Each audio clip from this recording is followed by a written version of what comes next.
Y un ramo de palabras frescas, en el espejo estabas tú y escribiste en las nubes las respuestas con las manos teñidas de azul.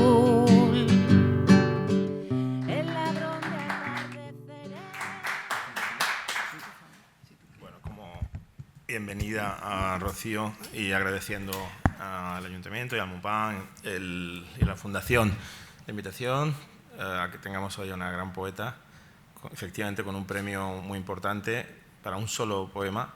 Es un premio muy apetecible, pues digámoslo también, son 6.000 euros por un solo folio. En su caso, 2 folios o así, porque es un poema un poco más largo, pero no deja de ser un premio que está muy bien y es muy estimulante y por eso tiene tantísima participación.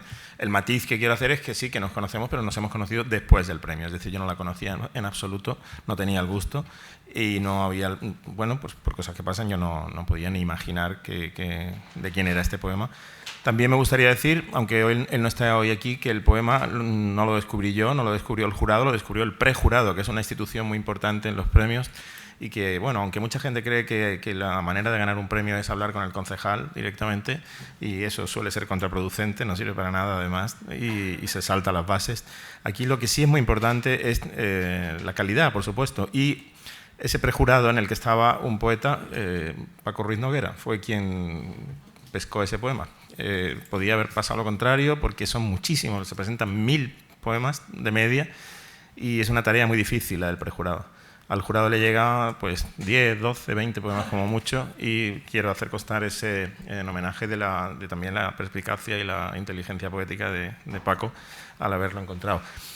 Él le comentó incluso, ya un poco en cotilleo diré, que le comentó a los demás miembros del prejurado, que eran mucho más jóvenes, le dijo, pero ¿cómo no os habéis dado cuenta de esto, ¿no? Este poema que es tan fresco, que tiene una vitalidad textual y de referencias tan viva, un poema que yo espero que Rocío lea enseguida para que nos dé pie también a hablar, nos da pie y nos da bicicleta, porque es un poema que habla de bicicleta. Pero efectivamente es un poema que curiosamente muchos jóvenes, y no digo que esto sea una característica general, pero es verdad que muchos jóvenes tienden a valorar ante todo lo antipoético, saltarse directamente algo que es legítimo también, ¿no? El saltarse los mínimos requerimientos de lo poético y hacer algo que va contra la poesía. Esto lo han hecho Nicanor Parra, lo han hecho todos, muchos grandes poetas que dinamitaron los fundamentos del oficio. Y eso está bien, pero como norma es peligroso también. Y aquí lo que ocurrió fue eso, que alguien mayor, alguien sabio, pues dijo, esto además de ser vivo y de tener una vitalidad, como digo, textual, argumental, un misterio, una apertura a ritmos coloquiales, a palabras de uso, pero que están encabalgadas y dispuestas de una manera hasta cierto punto violenta, con lo cual se transmite lo que se quiere decir muy directamente de la manera en que se dice. En vez de contar las cosas, lo transmite con un correlato exacto. Este poema, por ejemplo, casi nos daría igual de que hable, porque ya la forma en que están dispuestas las palabras, como vamos a ver enseguida, o a escuchar enseguida, ya transmiten un desasosiego, aunque el argumento parezca cotidiano, fácil y para alguien podría ser incluso trivial, que no lo es. Entonces, bueno, esto dicho así, también lo del Día Mundial de la Poesía, hay un matiz, y es que en Málaga no hace falta celebrar el Día Mundial de la Poesía porque todos los días son poéticos, todos los siglos son poéticos en Málaga, todas las semanas, todos los meses, todos los años. Pero bueno, dicho esto, le doy la palabra a Rocío. Es un honor el presentar un libro como Anoche soñé que regresaba a Manderley, con su título ya por un lado decimonónico, por otro cinematográfico, y con una nueva vida en este libro que, ya digo, tiene una coherencia además, porque ese poema marca un poco, ahí hay un poema de hecho dedicado a Málaga, al cementerio inglés, en el que se mantiene esa premisa de que lo textual, en línea, como ahora hablaremos seguramente, con el modernismo inglés, con algunos poetas norteamericanos que rescataron, como Williams, que yo creo que es un poeta que queremos los dos, un poeta que era médico y que dijo que rescataba ese lenguaje tan vivo cuando le preguntaban en los periodistas o en las universidades de dónde venía ese lenguaje a la vez tan conciso y tan vivo. Él, que era ginecólogo, si no me equivoco, contestaba que lo tomaba de las emigrantes que venían a dar a luz y que no sabían el idioma inglés, ¿no? Entonces, la respuesta era muy Williams, por otra parte. Mi lengua poética viene de las madres de la boca de las madres polacas. Pues un poco eso se retoma en este libro y, ya digo, creo que la mejor manera de empezar es si Rocío tiene la amabilidad de leerlo. Bueno, yo quiero empezar, la verdad, dando las gracias a la Fundación Pérez Estrada. Ana, muchísimas gracias por, efectivamente, hacer posible que estemos hoy aquí. Gracias a los que habéis venido. Verdaderamente es un día muy bonito para celebrar y me encanta, como tú dices, poder celebrarlo en Málaga, porque es verdad que este libro está muy vinculado, no solo por el premio, sino como dice Álvaro, porque el siguiente poema que yo escribí de este poemario, que nace con Anoche soñé que regresaba a Manderley, pero efectivamente era un solo poema, necesitaba un poemario completo, nace al día siguiente de venir a recoger yo aquí el premio, en octubre del 2020 ya, dándome un paseo por el cementerio inglés de Málaga. Precisamente cogíamos el tren un ratito después y nos dio tiempo a dar un paseo amaneciendo, estaba el cementerio vacío y la verdad es que fue precioso darme cuenta de cómo iba a seguir este poemario, luego lo podemos hablar, y cómo iban a surgir la estructura que acogiese Anoche soñé que regresaba al Manderley como último poema, que es efectivamente donde está situado. Empiezo por leerlo si queréis, efectivamente, y luego os cuento cómo efectivamente ni yo conocía a Álvaro entonces en el momento del premio, ni cómo yo no llamé a ningún concejal para ganar este premio. Sí, hay una anécdota preciosa, mejor que la cuente yo, porque eso es maravilloso lo que ocurrió. Cuando le dieron la noticia por teléfono, dijeron, le preguntaron por su nombre al móvil y dijeron, es del Ayuntamiento de Málaga, y ella creyó que era una multa, que había aparcado en Málaga el coche y que era por eso. O sea, esto demuestra hasta qué punto no había... Eso era septiembre, yo había venido al Festival de Cine de Málaga, a una mesa redonda cuando se presentó el documental Vida Perra, en marzo, y de pronto pensé, me están llamando, me pusieron una multa, y un segundo después pensé, no, si yo fui en tren a Málaga en marzo. O sea, ese fue mi primer pensamiento. O sea, imaginaros si no había ni trampa ni cartón, vamos, absolutamente ninguna, ¿no? Bueno, os leo. Anoche soñé que regresaba a Manderley. Esta mañana me manché de grasa las manos. Iba a dar un paseo. Se salió la cadena de la bicicleta. Hoy he puesto la cadena de una bicicleta por primera vez y luego he pedaleado, he sonreído, me daba el aire en la cara y he seguido pedaleando. Normalmente hubiese ido pensando cosas como los radios de la bicicleta dejan de girar si les metes un palo, ¿lo sabías? Y te caes de boca, en la rueda de delante, ¿lo sabías? Pero esta mañana no. He puesto la cadena, me he limpiado las manos con un pañuelo que llevaba en el bolso y he sonreído. Hoy es sábado, ha amanecido fresco, dulce, azul. Hoy es un sábado más de un año que avanza a zancadas. Hago la lista de una compra que no haré hoy, porque hoy es un sábado más de una semana más, de un mes que se está yendo sin darme cuenta. Y solo quiero sentarme a recordar la cadena de la bicicleta y dejar que pase. Not ideas, but things. Vuelvo a casa en una pringosa inconsciencia. El aire de maicena de la habitación me espesa la sangre. Tal vez, solo tal vez, me inyecta la soledad que había olvidado. Tal vez, aunque solo sea tal vez, me estoy asfixiando en mi mundo este y me acuerdo de la cadena de la bicicleta. Time is how to note it down. Y de esta mañana, cuando he anotado este tiempo raquítico que ya es mío. He contado cada segundo, cada décima empleada en esta nueva manera de mirar a mi alrededor, de no perdonarle la vida a nadie. O tal vez es todo lo contrario, y ahora ya solo importa tomar nota del tiempo, apuntarlo bien y estar segura de no desperdiciarlo. Atiendo al zumbido de las tuberías de esta casa vieja. Me recuerda dónde estoy, rodeada de silencio. Ahora que estoy sola, ahora que no hay palabras flotando en el ambiente, las tuberías me marcan el ritmo, me anudan a mi realidad, me recuerdan que sigo aquí. He aprendido a reconocer a tientas la luz rutilante del fondo de mi corazón. Es cada vez más débil. Me escabullo por el pasillo para poder continuar, para poder respirar, para aprender a ponerle la cadena a la bicicleta. Aunque a estas alturas, cuando voy por el segundo castillo de naipes derruido, cuando había rellenado con argamasa las grietas, vuelve a aparecer el engorroso ensayo de una tragedia. Mientras, la bicicleta me espera para otro paseo mañana, aunque la canción que se cuela sigilosa por las rendijas de la persiana no es perfecta, mas se acerca a lo que yo simplemente soñé, me zarandea, kamikaze de ese casi perfecto, casi mío, casi algo, casi lo que podía querer, desintegrándome en moléculas inservibles. Pues ahora, cuando me miro al espejo, veo el vaho. Yo no estoy. Me he escurrido por el agujero del desagüe y llega un silencio que aplasta, un silencio que me encierra de nuevo entre páginas donde el dolor se controla cerrando. Desfiladero de palabras por los que andar de puntillas manteniendo el equilibrio del diálogo constante, parecido al repiqueteo de unas campanas, monitorizadas pero ancestrales. Y he llorado de ver amor. He llorado por cosas que suelo ignorar, por las distancias insalvables del mundo, por darme cuenta de que hay dos clases de gente, los que van a alguna parte y los que no van a ninguna. Epifanía desde el silencio de la palabra guardada, de la que apunto para después y ese después se pasa, y cuando la encuentro necesita manual de instrucciones, y su silencio es riqueza, y me entero de que los interiores de Manderley eran los mismos que los de Tara. Todos los hogares se licuan, toda la felicidad, todo el miedo apelmazado entre las paredes, y me busco otra vez en el espejo, y veo mi Manderley ardiendo, y no recuerdo si fue escenario. Hubo vida real, ¿verdad? Entonces, con la cadena bien puesta, empiezo a pedalear.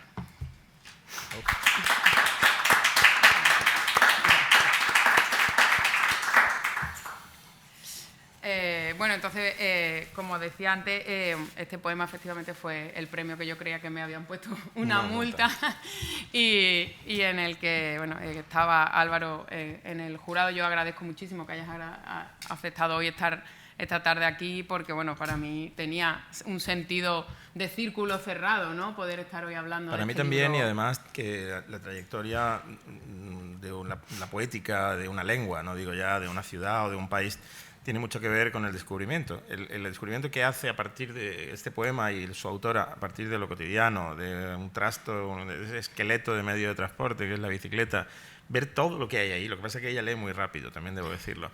Entonces, eso cuando lo leamos despacio, en el libro que, como diría Lelutier, está a su disposición en el hall del teatro, es la manera de revelar a partir de lo cotidiano lo que hay ahí.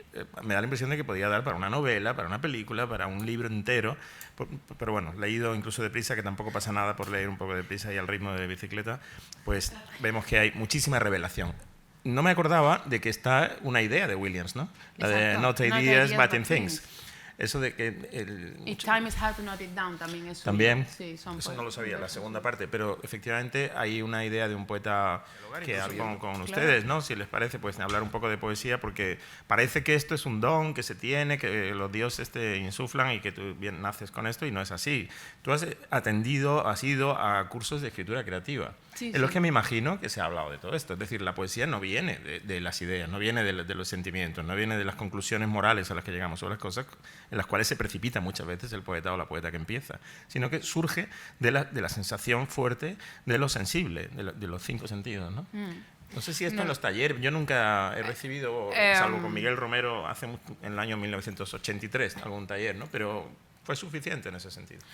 No, efectivamente, la verdad es que yo creo que tampoco soy ahora, o no sé, yo volvería a hacer, yo hice el máster de escritura creativa en la Universidad de Sevilla y volvería a cursarlo solo por lo que pude aprender de literatura en ese máster. Claro, yo no había hecho ni filología hispánica ni nada, yo soy de estudios árabes, entonces mi formación en literatura española es anárquica y voluntaria. Yo voy leyendo todo aquello que me voy encontrando y que me va gustando, y muchas veces pues a saltos, sin coherencia y sin orden. Entonces, claro, eso no es bueno, o sí, no lo sé, depende, ya dentro de muchos años decidiré si ha sido bueno o no, pero en cualquier caso para mí ese máster sí fue entrar a un acercamiento formado a la literatura. Efectivamente, los talleres que teníamos de poesía, pues yo lo entendí más como un modo de compartir aquello que en ese momento iba saliendo. Yo ya había escrito algunas cosas, todas guardadas y absolutamente prescindibles y eliminables, como cualquier, ¿no? Desde época adolescente en que uno intenta enfrentarse a decir cómo pongo esto por escrito hasta tantas cosas, pero sí estoy muy de acuerdo contigo que este poema, Anoche soñé que regresaba al Mandalay, y el libro completo, o mi modo de entender la poesía como a mí me gusta escribirla, y creo que como a mí me gusta leerla también, por eso me gusta William Carlos o tantos otros escritores, es porque me hace conectar con lo cotidiano, con la realidad y con aquello que a mí me mueve a algo. Yo, si la lectura supone un vuelo tan críptico y tan complejo porque tiene una profundidad filosófica que puedo reconocer y por supuesto respetar en toda su dimensión, pero a mí me supone algo que no me conecte directamente, a mí ese poema me ha perdido, ¿no? Entonces, bueno, pues esa es mi manera de leer la poesía. Por eso, por ejemplo, como dicen, me interesa William Carlos Williams, que es el poeta de lo pequeño, de lo sencillo, de lo cotidiano. Es un poeta que es capaz de escribir un poema seguramente de los más maravillosos, y por muy manido que esté, nunca me deja de sorprender cuando lo leo, sobre 2 ciruelas. En la nevera. En la nevera. Entonces, eso hay que tener don poético para ser capaz de hacerlo. Entonces, bueno, pues yo aspiro a eso, porque además son poemas normalmente breves, con unas estructuras muy sencillas, con un ritmito simplemente pausado que no deja de acompañarte, ¿no? Y es verdad que yo tiendo a leer rápido, pero porque creo que ya he leído tantas veces algunos de estos poemas que el propio poema me lleva a seguir con el siguiente verso. No soy capaz de bajar este ritmo, y es verdad que aquí va al ritmo de la bicicleta, ¿no? Voy como pedaleando cada vez que leo este poema, y por mucho que lo intento, siempre acabo acelerando, no sé cómo lo hago. Pero bueno, eso efectivamente es la poesía que a mí me gusta. Yo creo que, bueno, sí, antes decía qué poetas nos han marcado. Yo creo que por eso para mí es tan importante, por ejemplo, la poesía de Ángel González, porque también va exactamente a eso. Es una poética completa que va a la esencia del sentimiento, a la esencia directa. Está hablándonos, parece que está hablándonos, mirándonos a la cara mientras estamos leyendo cada uno de sus poemas, ¿no? Ese es mi modo, por lo menos, de leer a Ángel González, y por eso para mí es tan importante. O Gil de Viedma. Son poetas que parece que están hablándote mientras escriben, y que sin necesidad de entrar en una estructura y en un vocabulario complejo están llegando a la esencia misma de la vida, ¿no? Y yo creo que es para mí lo más importante de la poesía. Al final la poesía es, o como yo me gusta escribirla, es una pelea con nosotros mismos, ¿no? Eso ya lo dijo Yeats, de la disputa con nosotros mismos nacen los poemas. Pues esa es mi manera de entender la poesía, es enfrentarme a mí misma cada mañana, ¿no? Por eso en este poema también, y hay varias veces en las que a mí me gusta utilizar esa imagen de mirarme al espejo y ver qué hay en ese espejo, porque eso es de donde va a nacer la poesía como yo la entiendo. Hay otro libro que he traído que tiene que ver con algo de lo que has mencionado, tus estudios en general. Yo creo que es relevante, y aquí hay personas a las que les va a interesar especialmente, Antonio Abad y Antonio Raiz, personas que han venido por la poeta y por el mundo árabe, porque tu vinculación es evidente. Sinceramente, en lo biográfico no la conozco, no sé si es que tú has vivido en Tánger o has nacido allí o tienes un origen. Bueno, yo lo que tengo es una vinculación muy casi de vinculación de educación sentimental casi con la ciudad de Tánger, porque es la ciudad que ha estado en el horizonte de toda mi infancia y de toda mi vida, desde la infancia. De hecho, desde que tengo recuerdos, pues más de 5 o 6 meses al año de chica y sigo. Yo estoy soñando que sea mañana para coger el coche e irme a Tarifa, a una casa que tienen mis padres desde que era de mis abuelos allí, desde la que solo se ve el estrecho y desde la Tarifa te vas a Tánger. Yo, claro, desde pequeña cruzábamos a pasar el día y vuelta, y ya luego cuando hice estudios árabes, es verdad que en un principio no tenía esa idea, pero un día en uno de esos paseos descubrí algo de lo que nadie me había hablado en 5 años de carrera, y era toda la vida literaria y toda la presencia española que la ciudad de Tánger había tenido durante más de un siglo. Y claro, bueno, yo ahora que doy clase en la universidad entiendo que, claro, de todo no podemos hablar, pero hay veces que te sorprende cuando dices, pero de verdad nadie en ningún momento al hablar de la historia de Marruecos nos ha dicho la historia que ha tenido esta ciudad. Pero sí, es absolutamente fascinante lo que hay aquí y lo que sigue habiendo, ¿no? Y bueno, Miguel Ángel sabe bien, hemos estado por allí paseando y y hemos compartido buenas lecturas. Entonces, ahí fue cuando yo ya entré en ese Tánger del que ya me cuesta mucho trabajo salir, y hago algunas cosas sobre otros temas porque no me puedo encasillar tampoco tantísimo, pero siempre vuelvo a Tánger. Vamos, es mi referente primero para sí, todo, ¿no? Ese libro al que aludía es su ensayo sobre Mohamed Chukri, una figura fascinante. Pero también hay un libro tuyo sobre Tánger, una monografía. Sí, hay dos. O dos. Es decir, que estás no solo teniendo una afición o una vivencia o una conexión emocional, sino que hay un estudio, hay un fundamento de todo eso. Yo creo que absolutamente apasionante. Y no sé si los estudios árabes vinieron antes o después, es decir, ¿por qué estudiaste? ¿Nunca te lo he preguntado? Bueno, no, eso es las cosas de tener 18 años y una matrícula, o sea, no, y había que hacer X en algún sitio, realmente, o sea, a mí me gusta mucho el azar, yo creo que las cosas de pronto pasan por algo, ¿no? Igual que el día que se me salió la cadena de la bicicleta, que es verdad, también os lo digo, de verdad se me salió un día la cadena de una bicicleta.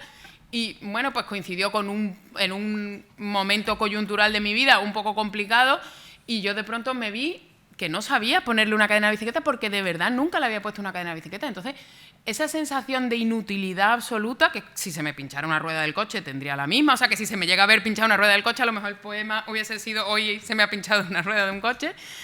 De pronto, claro, tenía que aprender a enfrentarme a cosas. Y mi modo de hacerlo, cuando vi que por supuesto era capaz, yo dije, oye, pues por supuesto que soy capaz de levantarme de lo que del porrazo que me acabo de pegar, me limpio las manos y empiezo a pedalear, porque por supuesto que la vida sigue y se aprende a poner cadenas de bicicleta, ¿no? Entonces, a partir de ahí, ¿no? Es esa reflexión que tú dices que está en este poema, por supuesto que está, pero porque yo volví a casa después de haber puesto esa cadena, de haberme dado un paseo un día de primavera precioso en Sevilla por la mañana, que todavía no hacía calor, y volví y había ido todo el camino pensando, le he puesto la cadena a la bicicleta, le he puesto la cadena. Entonces empezó a surgir ese poema. Yo me senté y empecé a escribir y, bueno, pues de pronto tenía un poema. Eso lo uní con una idea a la que le llevaba dando vueltas un par de días, pero simplemente porque me gustaba, que efectivamente había escuchado una conferencia de Juan Mayorga en el que contaba cómo de pequeño su padre, cuando ellos eran pequeños, les leía en voz alta por las noches, y su libro preferido era Rebeca, porque les encantaba la escena final cuando Tara está ardiendo, porque lo que más les gustaba a los tres hermanos era ponerse a saltar, ¡está fuego, fuego, fuego! Tara no en Rebeca, Tara en... No, Manderley. Manderley, Claro. Sí. Entonces empezaban a gritar, ¡fuego, fuego! Y claro, de pronto empecé a pensar, qué cosa más bonita, claro. Entonces yo no había leído la novela, busqué la novela, me encantó la novela.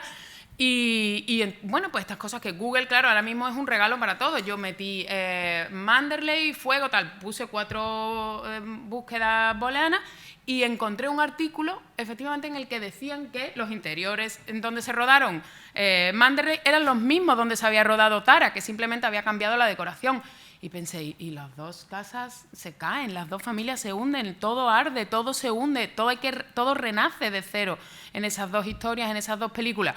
Entonces, por un lado tenía eso y por otro lado se me salió la cadena de la bicicleta. Y ese día pues empecé a escribir un poema que, bueno, le ha dado sentido a todo el libro y a todo lo que luego ha venido con el tiempo, ¿no? Ese premio es del 20, pues desde entonces. Un libro ciertamente más trágico de lo que pueda parecer, tengo la impresión. Sí, es un libro en el que hay mucha biografía que a contrapelo de las circunstancias o de lo que uno pensaba que iba a ocurrir en su vida, me parece, ¿no?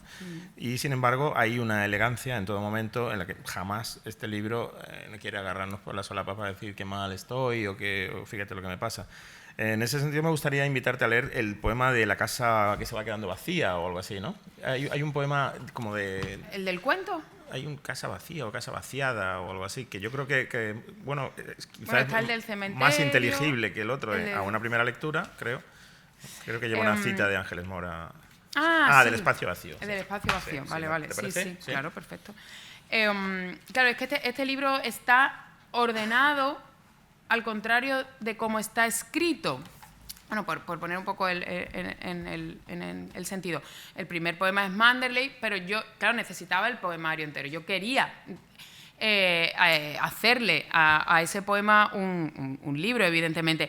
Y entonces, estando aquí en el cementerio de Málaga, me di cuenta de cómo tenía que ser ese poemario, y era que Manderley fuera al final. Es decir, yo tenía que reflexionar sobre qué me había llevado a mí a escribir Manderley y querer pedalear hacia adelante. Por eso el libro efectivamente tiene momentos duros, momentos difíciles, en los que luego yo reflexionando, y claro, eso ya ahí entra la crítica, la actitud de crítica literaria, en este caso sobre mí misma. No fui consciente, pero después, reflexionando, sí me di cuenta que muchas de las lecturas que yo había hecho mientras escribía este libro habían sido de cernuda, como digo, sin mucho orden, sin un criterio real, pero de pronto me di cuenta que este libro entraba a formar parte de esa desconexión que Cernuda explica cuando él habla sobre la desazón que se produce en una persona cuando se da cuenta de la diferencia que hay entre la realidad y el deseo.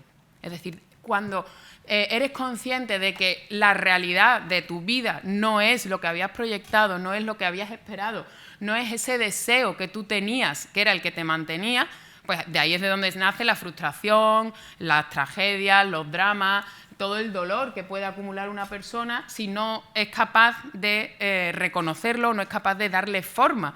Y de eso me di cuenta yo conforme iba avanzando al escribir, de que lo que estaba era reflexionando sobre eso, sobre la diferencia, la distancia que hay y el desasosiego que genera cuando hasta que no te das cuenta, no cuando, sino hasta que no te das cuenta. Cuando te das cuenta, pues si decides que lo aceptas, y si no, pues entonces entras en un drama, como bien decías, ¿no? Leo el que me decía Álvaro. Un poquito más despacio. Del espacio vacío. Lleva una cita de Ángeles Mora, del poema Extraña Primavera, que dice: insólita prisión cuando una misma gira la llave de la puerta. Del espacio vacío se apodera el silencio.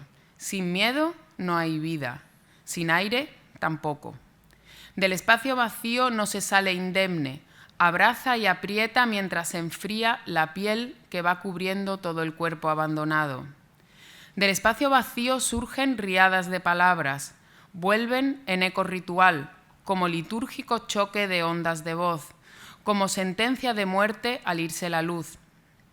Incapaz de un suspiro más, creo pedir ayuda, escucho retumbar las palabras, pero que no escupo por la boca. El resto del día es mecánico, lenguaje aceitoso girando sobre un gran vórtice de espiral centrípeta. Ni avanza ni retrocede, se estanca, como un reloj quedándose sin pilas, cuando el intento del segundero por marcar un pulso más es el último antes de morir. Tiempo sin pilas, atrancado, no parado, atascado, no ciego, agotado, no sordo, ni mudo, ni turbio, ni frío. Y de nuevo, en este espacio vacío había muebles. Si miro a mi alrededor, sigo viéndolos en su sitio. Muebles que crujen, se achancan, se mueven. Si no están, silencio. Silencio de habitación a oscuras. Silencio y oscuridad de película de miedo. Silencio de vida cotidiana. Y desaparece todo lo que había antes, todo lo que me rodeaba, lo que hacía ruido. Un vacío que se extiende por dentro también, erial, inhabitable. Tierra desertificada por las filtraciones, por las lágrimas que corren hacia el exiguo riachuelo de tiempo pasado. Meses que se terminan sin haber dado más fruto que unas uvas muy dulces, nada más que alguno de estos versos deshidratados en un espacio galopante hacia el vacío que surge desde dentro. Hoy he paseado por la playa, había amanecido con luz de final. La arena era gris, el mar era gris, el cielo era gris, el aire era soledad suspendida por una nostalgia gris. Todo era gris, ya lo dije, que se extendía hasta la asfixia, transformando en espacio vacío aquello que cubre, aquello que desaparece de un chasquido, sin aspavientos, sin rugido, sin opción de ayuda, sin llamada de auxilio, sin tiempo a planear la batalla. 1. Llaman a la puerta de una casa llena. 2. Abres sin mirar antes por la mirilla, confiada. 3. Te dan una orden de desahucio. 4. Lo lees sin llegar a entender nada. 5. ¿Crees que un experto en leyes puede explicar el vocabulario desconocido? 6. No puede. 7. Llegan los de la mudanza. 8. La casa se vacía por dentro. 9. Y por fuera las paredes empiezan a recibir impactos de metralla. 10. Fin. Y cuando llegas a 10 solo queda la palabra fin. Puedes ponerla en inglés, the end, para que parezca una película, o en cualquier idioma que se te ocurra. Google Translator te ayuda con casi 130, pero el significado no cambia. Término, remate o consumación de algo, dice la RAE en primera acepción. Siento entonces el sonido de mis pasos y luego el susurro de mi voz mientras hablo sola intentando no molestar a quien ni está conmigo, pues la habitación está vacía, lleva vacía varios versos. La playa también está vacía, por dentro. También está vacío lo que antes era vida. Pero hay otros ejemplos. De fondo suena música de Satie, de esa que escuchamos como quien mira un coche en mitad de un centro comercial, sin llegar a saber qué hace ahí. Música en espacios abarrotados, ruido de fondo añadido a un hangar repleto de gente vacía. Todos completamente vacíos, mientras sonríen, mientras no se miran hacia adentro y no ven su hueco inmenso. Van perdidos en cada paso por ese gran centro comercial recién inaugurado que es cada esquina de cada ciudad. Del espacio vacío se nace de nuevo también, troquelado de vida impaciente, ansiosa por ponerse en pie como surgiendo de la cueva del tiempo. Del espacio vacío, sentido y tocado, surge un aire amaicenado y compacto, sin grumos pero difícil de respirar. Espeso pastizal incomible. Del espacio vacío se vuelve sin más, se vuelve algún día.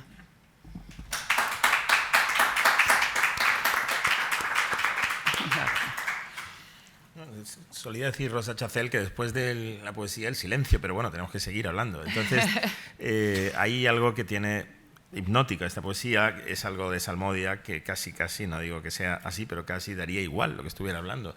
Al hacer algo trivial como ir leyendo, yo mi ejemplar, mientras ella lee, voy viendo que la potencia que tiene la disposición de las palabras. Ya hablé un poco de esto al principio.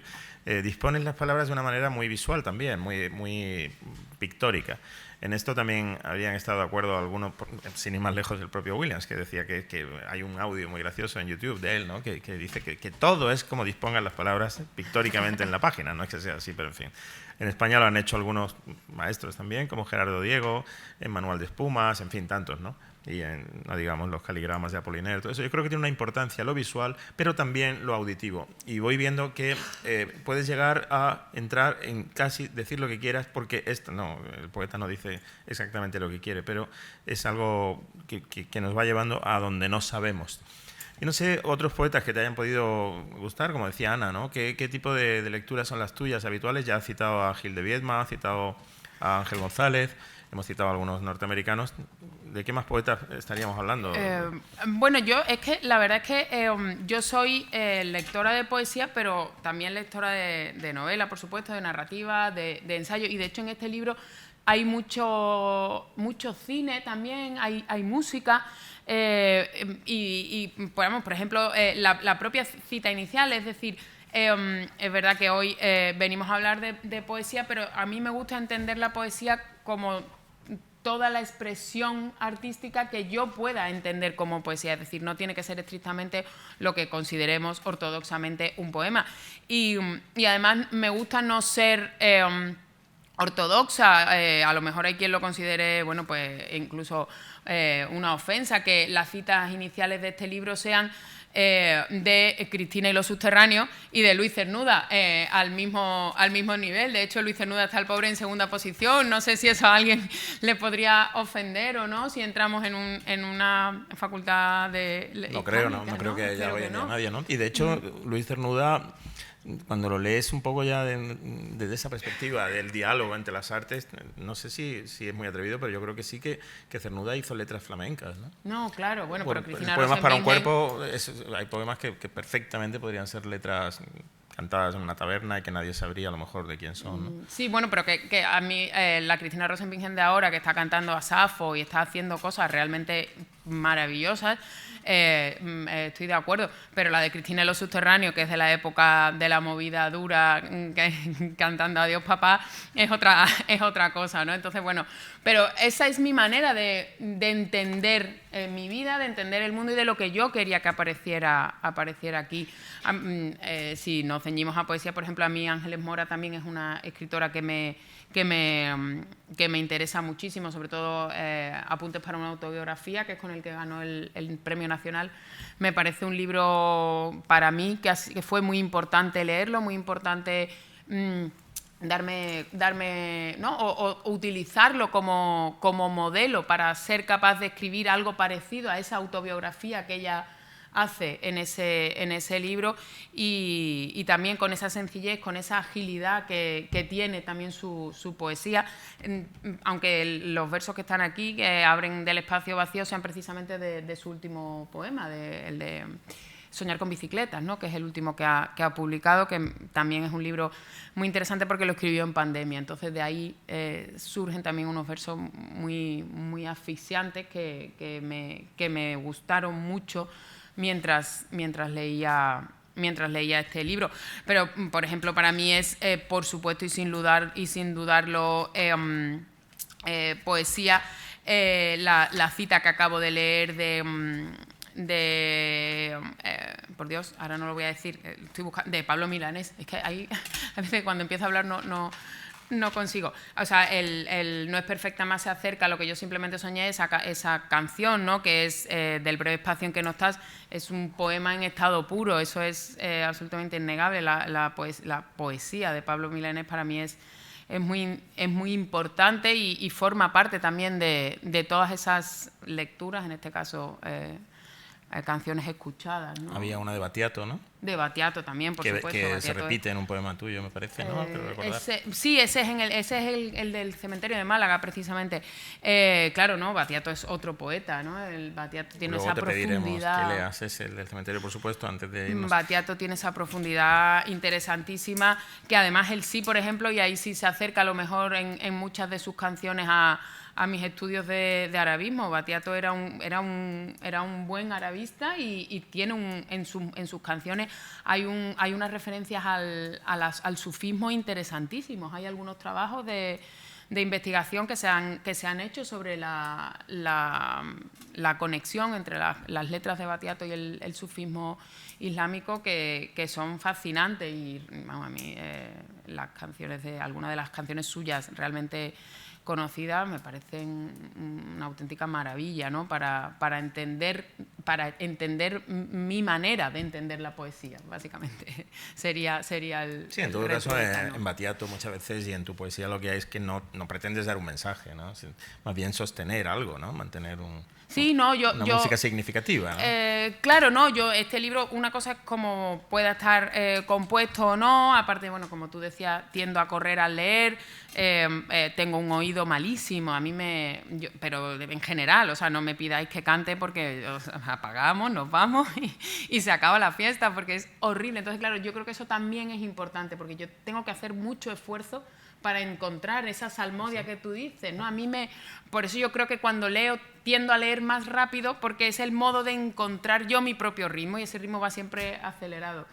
Pero es porque yo tengo, bueno, realmente un oído muy malo. Yo no soy capaz de repetir dos palmadas iguales. Entonces, yo creo que eso también está dentro de mi manera de escribir. A mí me supone un esfuerzo muy, muy grande que un poema no se me venga abajo. Yo lo leo una y otra vez en voz alta, hasta que consigo que crea que funcione. No sé si de eso depende también la disposición, como dices en la página, donde yo hago las paradas cuando creo que tengo que hacerlas. Todo eso debe estar ahí en algún sitio dando vueltas. Iba hablando y estaba pensando en algo que iba a decir, y ahora mismo se me ha... se me ha escapado, pero bueno, traía apuntes escogidos para seguir pensando en qué otra... Ah, sí, ya sé, que otra de las cosas que es este poemario es un duelo. Por eso otra de las autoras sobre las que, cuando Ana me preguntó, dime algunos nombres de autores que están en este libro que hayan sido importantes, para mí Joan Didion, por ejemplo, en este libro también fue muy importante. Leer El año del pensamiento mágico fue un modo de entender... evidentemente hay un abismo entre su auténtico drama, que eso yo no sé si yo sería capaz de salir de ahí, ¿no? Y el que pudiera haber tenido yo, pero sí entendí que el libro me podía servir para hacer ese duelo que yo necesitaba, ¿no? Y que las palabras iban a ser lo que me iban a servir. Entonces, bueno, Joan Didion es otra de esas autoras, en este caso también, por supuesto, narrativa, que está muy presente a lo largo de todo este libro, ¿no? El año del pensamiento mágico es un libro que es fascinante, cómo se hace ese ejercicio de intentar, pues, volver a salir desde haber caído en lo más profundo, y cómo es capaz una señora de ponerse de pie y de seguir pedaleando, porque al final es lo que hay que conseguir hacer, ¿no? Esa resistencia que por desgracia la tenemos, ¿no? Hay veces, hace mucho tiempo conocí yo a un señor que decía: yo solo le pido por las noches a Dios que no me mande todo aquello que pueda soportar. Bueno, pues efectivamente eso es muchas veces, y yo siempre he pensado que era una de las cosas más inteligentes que había oído nunca, porque efectivamente podemos soportar tantas cosas que por desgracia es muchísimo mejor no saber dónde está el límite, ¿no? Y en ese libro Joan Didion es capaz de poner ese límite, decir, oye, ¿cómo soy capaz de salir de aquí? Bueno, pues porque por desgracia podemos. Entonces, bueno, pues esa es también parte de la lectura que hay en este libro. Sí, es parte de la lectura. Yo lo llevo más al terreno siempre textual, porque me parece que es más social o terapéutico, o más en la línea de un mensaje lo que dices que lo que escribes. O sea, esto está muy bien, de hecho, ¿no? Que sea así, que tú lo sepas separar, o que a lo mejor yo lo reciba así, ¿no? Los poemas no tienen un recado, algo que nos anime, no lo como porque no son textos de autoayuda, ni son poemas filosóficos. Bueno, de hecho eso es lo que, ¿no? En la nota de la contra es lo que dice Juan Bonilla, ¿no? Dice: en tanta cursilería de poemas selfie que nos está cayendo. Dice, ¿no? Manderley es un ejercicio de apnea sentimental, ¿no? Efectivamente, yo no lo he pretendido en ningún momento, al revés. Yo creo que yo lo que quería hacer era ese ejercicio de tránsito, ¿no? Y a partir de ahí, bueno, pues la poesía es... Lo que se escribe es la mitad de lo que realmente acaba siendo un libro. La otra mitad la tiene que poner cada uno a la hora de leerlo, y en eso pues ya está la parte de cada uno de los que quieran leer estos poemas y sentirse o no identificado. Gil de Viedma, decía yo, que era uno de los grandes autores que para mí han sido muy, muy importantes. Yo creo que la generación del 50 para mí en poesía española es la que yo más cercana me siento, la que más identificada con su contenido entiendo. Y Gil de Viedma decía que al final un poemario no es más que la vida del propio poeta aspirando a un nivel de significación que haga que la vida de ese autor se convierta en en algo más universal, y que cuando se lea los demás se puedan sentir identificados con eso. Bueno, pues a lo mejor es eso a lo que pretendemos todos, ¿no? Entiendo que tú, a la hora de escribir... Bueno, la salvación está en la sustancia de la música, del poema, en realidad, bueno, ¿no? Claro, no, cualquier expresión Gil de artística. Viedma creo que era mucho más explícitamente moral que tú, mucho más biográfico, ¿no? A mí me interesa mucho más, me interesa Gil de Viedma, por supuesto, pero me interesa el progreso que hay en la poesía, y aquí hay un progreso en cuanto al destilado. No se trata en casi cualquier verso de Gil de Viedma, casi, no en todos, podemos encontrar el contenido emocional de una vida analizada. Aquí no hay una vida analizada, sino que hay una vida puesta a jugar con el verso, a jugar con el sonido, la evolución. Claro que hay ráfagas de conciencia, es lo que yo creo que hay en la poesía de Rocío. Ráfagas de conciencia que son un ingrediente más. No sé si a veces pasa que quien escribe tiene una idea y luego quien lo recibe, bueno, esto lo ha dicho Adame, lo ha dicho todo el mundo, ¿no? Lo recibe de otra manera, ¿no? Yo creo que es una poesía muy limpia, uno de cuyos ingredientes es la ráfaga de conciencia. Y bueno, si te parece, podríamos abrir un poco el debate, por si alguien quiere tener la amabilidad de contribuir con una impresión, una pregunta o lo que sea, ¿no?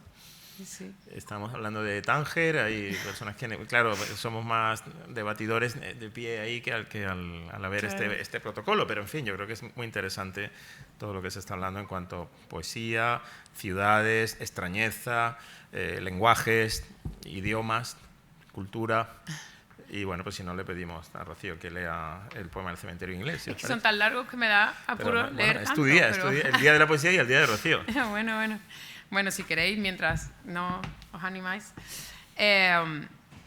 A medida que se llama este poema, y efectivamente lleva una cita en el cementerio inglés de Málaga. A tumbas recién barridas, a humedad, a pegajoso sentido de tiempo acabado, a ti. Así olía a mi alrededor, sentada en el banco de hierro. Intenté no llenar los pulmones, no respirarte entero, pues aunque no estabas, el soniquete de tu respiración parecía llegarme, invasivo, ahogándome. Abrí el libro que llevaba, lo toqueteé sin ganas, desinflada. Seguía sintiendo el ruido de mis pensamientos. Quería verte danzar como las cíngaras del desierto. Estaba al aire, no había paredes recluyéndome, y aún así me sentía metida en una caja de cartón, encerrada. Necesitaba verme danzar como las balinesas en días de fiesta y saber que en mi piel hoy de lija también es posible el terciopelo, también fue posible no ser roca, también será posible desvanecerme, despintarme, palidecer como una acuarela al sol, al menos no arañar al roce. Y así, sentada a la sombra del árbol, sucumbo al tiempo que me mira airado desde la altura que le concede la eternidad. Me señala con el dedo. Soy la única que respira rodeada de tumbas, la única que diferencia el olor de los pasos perdidos entre ellas, pasos de duda, de desazón, pasos sin más. Conozco mi capacidad de resistencia en soledad. Sé vivir con todas esas voces acercándose. Sé cerrar con llave por dentro, quedarme quieta, gastar poco oxígeno, sobrevivir. Me lo demuestro cada mañana, aunque la cama siempre bien hecha, las estanterías medio vacías, los papeles con caligrafía reconocible o el sonido del ascensor subiendo me lo ponen difícil. Todo me aplasta sentada en el banco del cementerio, rodeada de luz temprana. El día amanece abrazado a un suspiro. Tengo que acordarme de coger poco aire. Quiero dejar de respirarte entero. El desorden va acaparando mi espacio. Cuando vuelva a casa, después de conducir 2 horas autómata en la gasolinera, ausente cambiando de marchas, duplicada entre el volante y mi sombra, intentaré poner en orden a mi alrededor. Ahora hago de comer los domingos, lo apunto en un papel y de lunes a viernes solo tengo que seguir mis propias instrucciones, no traicionarme, no llamarte. Me gustaría contarte lo que estoy leyendo, la clase del día anterior, que en el salón aún sigue entrando el sol por la ventana. Seguir el plan es fácil. En la puerta de la nevera, el papel sujeto con un imán. Lunes, silencio. Martes, ausencia. Y sigo una semana tras otra. Parece que ando hacia un lugar que ya no existe, tal vez perdida por el camino que veía trazado. Lo que sí he visto es un pozo donde no he querido caer. Me agarro al brocal, mármol helado me acartona los dedos. Intento sujetarme, hacer pie. Ahora me doy cuenta, lo que más cuesta no es el final, sino reconocer cada mañana cómo se escapa el aire al ventilar. Ciclo del reciclado, hace falta oxígeno. El olor de la habitación ya no te recuerda, ni la almohada, ni la manta, nada. Oigo pasos. Buenos días, respondo. Me saca de mí, me devuelve al banco del cementerio, al silencio constante, necesitado. Me saca del frío instalado en el nombre propio, un frío que parece querer quedarse en este pronombre de primera persona del singular que me pisotea, que me convierte en la historia más triste, la que parece afirmar que la muerte ya estaba instalada, y vuelvo a las tumbas de esos expatriados sin tiempo para regresar. Así me veo, expatriada de mi vida, de la que fue mía más bien. Ahora ya está todo en un pluscuamperfecto anterior a este antes cuando llegué al cementerio, cuando anduve despacio buscando a Guillén y encontré este banco, y me senté y me recosté y me volví a acordar de ti y de las mañanas usadas y de los libros leídos, y de que todo ya es viruta machacada por el tiempo. Entonces, quiero enviarte un saludo a ti, que no me estarás leyendo, y decirte que me acuesto cada noche sabiendo que he cumplido con promesas desteñidas, que sigo aquí, sentada en este banco. No espero, solo aguanto el transcurso de las nubes. Entre semana me sostengo, sigo haciendo la compra, pero siempre olvido la lista en la mesa de la cocina. Compro vino y queso, además de cosas que no necesito, porque no recuerdo la lista. Suele hacer falta leche. Sigo poniendo el despertador a las 7 menos 10, sigo preparando colacaos y sigo bebiéndome el café del día anterior con leche fría.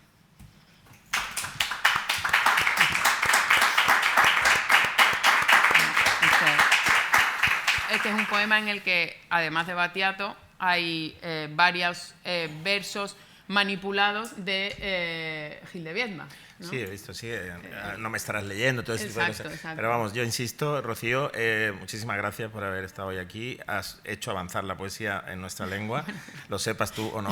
Supongo que no querrás aceptarlo, o que será bueno incluso que no lo aceptes porque te va a hacer progresar todavía más. Gracias. Ha sido un privilegio. Yo creo que esto es un testimonio de cómo alguien que no, bueno, yo no sé, creo mirando si tenías algún libro antes, ¿no? Creo que sí, un libro sí, en 2020, había un solo libro que yo no tenía la suerte de haber conocido, y como alguien que se toma en serio esto, y que no significa tomar en serio ser un plomo, sino que emula los procedimientos de lo vivido. Yo creo que esto es más interesante que la poesía de muchos poetas del 50, es decir, más que reflexionar sobre la vida o sacar conclusiones morales sobre la vida, tú imitas los procedimientos de la vida.